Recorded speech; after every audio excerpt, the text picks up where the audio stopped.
If you're not sure what a Teams room is or how to use one, then this is the video for you.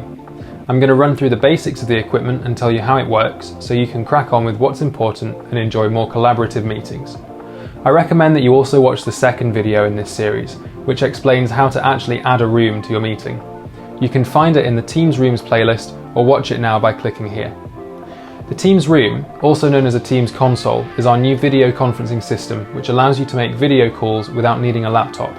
Multiple people in the room can all be seen and heard more clearly than ever, with a high-definition, wide-angle video camera and integrated microphones to hear everybody at once. With a Teams Room, the person you're calling does not need to also have a Teams Room on their end. They can join using their laptop or their mobile, just like a normal Teams meeting. We have two types of Teams Rooms in our UKI offices, but they both work in a very similar way and do similar things when it comes to video conferencing. You'll find the wall-mounted Logitech Tap in our boardrooms with a dual TV system, and the tabletop Lenovo ThinkSmart in our standard meeting rooms with a single TV setup. You'll see up to 4 people's videos on the TV, and if someone shares their screen, this will also be shown. The Teams Room has built-in microphones and speakers, so wherever you're located in the room, everyone can be heard. Our boardrooms have in-ceiling microphones, whereas the smaller rooms have a mic on the tabletop. The console is a standalone unit, and you can almost think of it as an extra participant in your meeting. Via the touchscreen, you can join your meetings, add participants, adjust volume, as well as mute the microphones or control the laptop presenter settings. Let's say I'm having a meeting with my IT colleagues and we're brainstorming a new email campaign.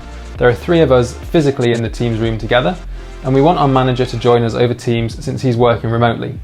The beauty of the Teams room is that none of us need to join the meeting from our laptop, so there'll be no microphone feedback, no echoey sounds, and our manager can see all of us clearly in the wide-angle camera. We just join the meeting on the console, sit down at the table, and we're good to go. If there is anyone in the room who has joined the Teams meeting from their laptop, they should choose audio off on the join screen, which mutes their mic and speakers to avoid that nasty feedback sound. If we need to share our screen, it's as simple as connecting the cable to a laptop and the screen will instantly be shared to anyone in the Teams meeting. Likewise, if our manager wants to share his screen with us, it'll be displayed on the TV so we can follow along. If you're in one of our boardrooms with a dual TV setup, the shared screen will be shown on the left TV and participants' video feeds will be shown on the right TV. Remember, the Teams console is separate from the physical meeting room.